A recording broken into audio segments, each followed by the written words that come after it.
लेकिन अब लक्षद्वीप को लेकर एक बहुत बड़ी खबर सामने आई है।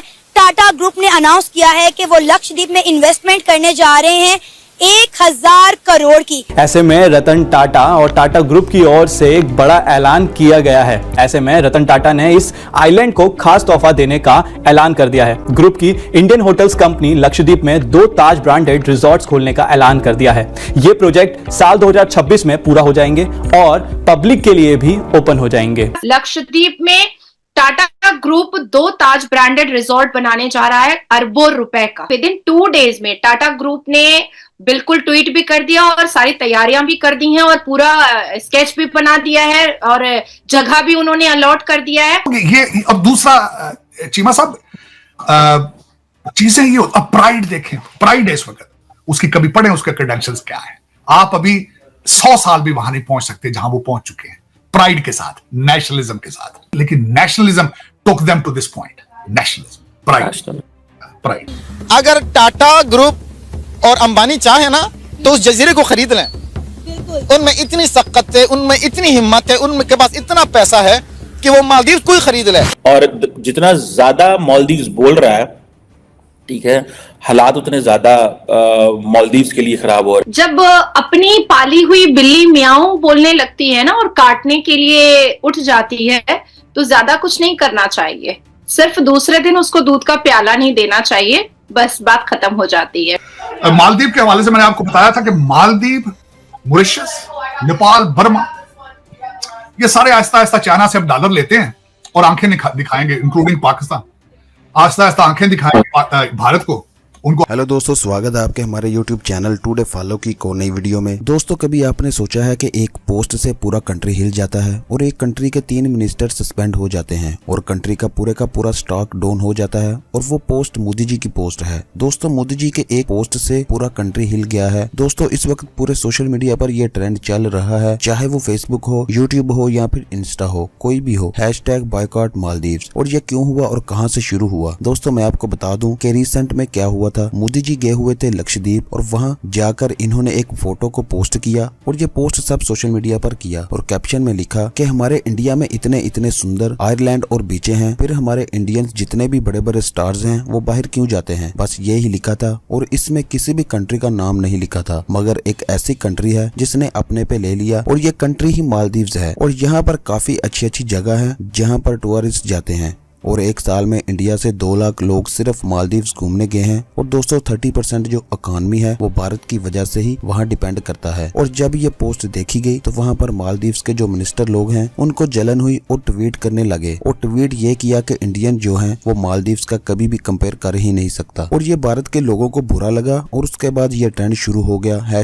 #बॉयकॉट मालदीव्स। जैसा कि आप लोगों को पता है कि रतन टाटा को भारत में बहुत ज्यादा प्यार मिलता है और उन्होंने ये प्यार कमाया है। दोस्तों, बात यह है कि लक्षद्वीप को डेवलप करने के लिए एक बहुत बड़ी इन्वेस्टमेंट चाहिए थी और इस सब के लिए सरमाया चाहिए था, जो कि टाटा कंपनी के रतन जी ने इन्वेस्टमेंट का ऐलान कर दिया है। और वहां पर बहुत बड़े होटल्स बनाए जाएंगे, रिजॉर्ट्स बनाए जाएंगे और टूरिस्ट के लिए एक इंफ्रास्ट्रक्चर चाहिए होता है वहां स्टे करने के लिए। अगर वहां पे लाखों की तादाद में टूरिस्ट जाएंगे तो स्टे करने के लिए जगह भी चाहिए होगी और ये सब रतन जी और उनकी कंपनी बनाने जा रही है। और जब ये ऐलान किया गया तो पूरी दुनिया में ये मैसेज गया कि जब भी भारत में कोई इन्वेस्टमेंट की जरूरत होती है तो वो अपने देश के लिए सबसे पहले आगे होते हैं। और दोस्तों, अगर किसी भी बिलियनर की भारत में सबसे ज्यादा रिस्पेक्ट है तो वो दोस्तों रतन जी हैं। चलो दोस्तों, इस पर पाक मीडिया का क्या कहना है वीडियो देखते हैं। वीडियो अच्छी लगे तो लाइक करें, शेयर करें और अपने चैनल टुडे फॉलो को सब्सक्राइब भी कर दें। चले वीडियो देखते हैं। विद इन 2 डेज में शोएब जी, विद इन 2 डेज में टाटा ग्रुप ने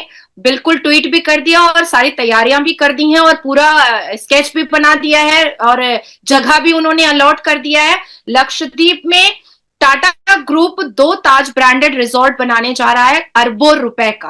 टाटा ग्रुप अब इतना बड़ा ग्रुप इन्वेस्टमेंट करने जा रहा है लक्षद्वीप में, तो लक्षद्वीप का फ्यूचर आप क्या देख रहे हैं? देखें, एक मीम वायरल हुई थी जिसके अंदर अंबानी भगवान के सामने हैं तो लिखा हुआ था कि भगवान जो चाहिए हमसे ले लें।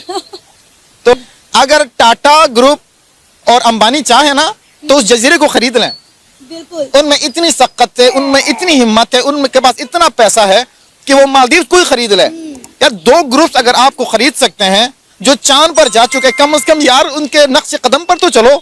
आप दुश्मनी मोल ले बैठे हैं। जो भी भारत से टक्कर लेगा उसको तो सॉरी बोलना ही पड़ेगा, उसको तो घुटने टेकने ही पड़ेंगे जो भारत से टक्कर लेगा, क्योंकि भारत के प्रधानमंत्री को मैं अवतार समझती हूँ, मैं ब्लेसिंग समझती हूँ, मैं अपनी खुशकिस्मती समझती हूँ। इस भारत के जितने भी व्यक्ति हैं, कम से कम 82.7% सनातनी तो ये बात को मेरी इस बात को जरूर समझे मानेंगे कि मोदी जी एक अवतार है, एक ब्लेसिंग है भारत के लिए, और भारत आज सर्वप्रथम है, सर्वप्रिय है।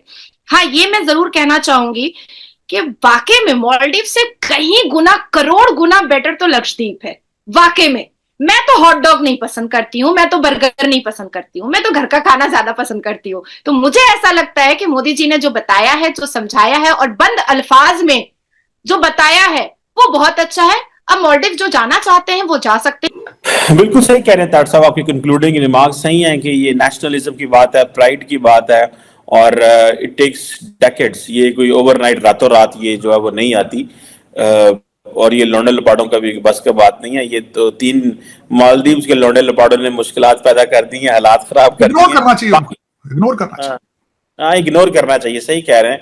लेकिन आई थिंक इंडिया के अंदर भी बहुत सारे इंटरेस्ट ग्रुप्स होते हैं जो बहुत सारी चीजों को देख रहे होते हैं, बट एनी हाउ। और देखिए कि मालदीव की इकोनॉमी को एक बहुत बड़ा धचका है, इंडियन ने हिला के रख दिया कि तुम लोगों ने पंगा किसके साथ लिया भाई। बिल्कुल, इसमें कोई दो राय नहीं है। रिसेंटली जब इंडिया के साथ इनके ताल्लुकात खराब हुए तो इनका एक वाटर रिजॉर्ट है जहां पे हर साल इंडिया से लोग वहां जाते हैं, विजिट करते हैं, और उसकी जो ओवरऑल मेंटेनेंस और सस्टेनेबिलिटी की जिम्मेदारी है वो मालदीव हुकूमत की है। तो उसको इस बार इन्होंने रेनोवेट करने से, उसको सस्टेन करने से, मेंटेन करने से इनकार किया, जिसकी वजह से उनको नुकसान हुआ। इंडिया को क्या फर्क पड़ता है? मैंने पहले ही आपको जिक्र किया कि इंडिया के ये अगर 2 ग्रुप्स मिल जाए, टाटा और अंबानी, तो अल जजीरा उनका पूरे जजीरे ही खरीद ले। लेकिन इन्होंने बहुत बड़ा नुकसान किया, और उससे भी हटके इनके एयर फोर्सेस जो तकरीबन 75 के करीब लोग हैं एयरफोर्स के, इंडियन एयरफोर्स के, जो मालदीव में बैठे हैं, काम कर रहे हैं, उनके मतलब जो एविएशन के काम को देखते हैं, ये कोई 2 हफ्ते पहले इन्होंने उनको भी वापस किया। एक तो हाँ, की बात वही ठीक है कि अपने पैरों के ऊपर खुद कुल्हाड़ा मारे, इनको अंदाजा ही नहीं कि क्या करने जा रहे हैं। अब आप देखें कि वो मुल्क इंडिया जिससे आपके मुल्क की मौशियत चलती है, आपके मुल्क में टूरिज्म चलता है, आपके मुल्क का इतना बड़ा रेवेन्यू जनरेट होता है, और आप इस तरह की हरकतें कर रहे हैं, उस मुल्क के साथ आप पंगा ले रहे हैं जो दुनिया की 5वीं बड़ी इकोनॉमी है, जो डिफरेंट प्रोजेक्ट पर काम कर रहा है, जो आज अमेरिका और रशिया को टक्कर दे रहा है, जिसने चाइना को पीछे छोड़ दिया।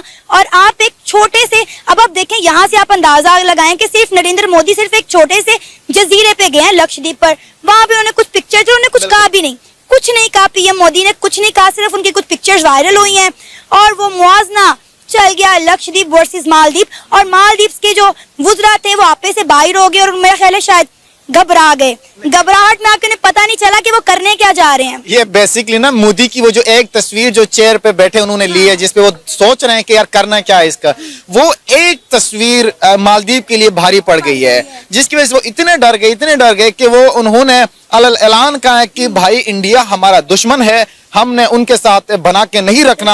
हालांकि दूसरी तरफ देखें तो हमेशा से, माजी से लेके अब तक, हमेशा से सियाहत से लेके सकाफत, इवन जबान, इवन रिलीजन तक उनके सेम है। अब ये देखें तो अब इसके बावजूद भी अब वो एक दूसरे को एक्सेप्ट नहीं कर रहे हैं, तो ये मैं समझता हूं कि उनकी माशत के लिए, बल्कि उनके साथ जितने भी ममालिक हैं उनके लिए बहुत ज्यादा नुकसान है। और हमेशा से हमारी कोशिश और अगली की कोशिश यही होनी चाहिए कि जो आपका करीबी, जो आपका नेबर है, जो हमसाया मुल्क है, उनके साथ हमेशा बनाएं, ताकि किसी इमरजेंसी की सूरत में, किसी भी हालत में, जिस तरह मैंने आपको बता दिया कि 2014 के अंदर वाटर स्कार्सिटी पे यहां से कोई चाइना नहीं गया, कोई नेपाल नहीं गया, कोई श्रीलंका नहीं गया, वो इंडिया था जो 600 किलोमीटर से जाके आपके पास पहुंचा दिया सारा कुछ। 12 घंटों के अंदर अंदर वाटर स्कार्सिटी से आपके मालदीव को बचा लिया, लोगों को बचा लिया, जान बचा लिया। आप उनसे ही आप सींग लड़ा के बैठे हुए हैं। अच्छा, यही बात मैं पाकिस्तान की अवाम को कहती हूँ, जब मैं पब्लिक के रिव्यूज करती हूँ तो मैं पाकिस्तानियों से भी यही कहती हूँ कि ये अब जो आज का जो दौर है, ये जो 21वीं सदी है, इसमें बंदूकों की, हथियारों की जंग नहीं रही, मजाइलों की जंग नहीं है, ये मौशियत की जंग है, ये डेवलपमेंट की जंग है, ये साइंस की जंग है, ये एजुकेशन की जंग है, ये आईटी की जंग है। और इस जंग में वही जीतेगा जो अपने मुल्क की आवाम को जो है अच्छे मौके देगा, अच्छी सहूलियात देगा, अच्छा एजुकेशन। लेकिन अब लक्षद्वीप को लेकर एक बहुत बड़ी खबर सामने आई है। टाटा ग्रुप ने अनाउंस किया है कि वो लक्षद्वीप में इन्वेस्टमेंट करने जा रहे हैं।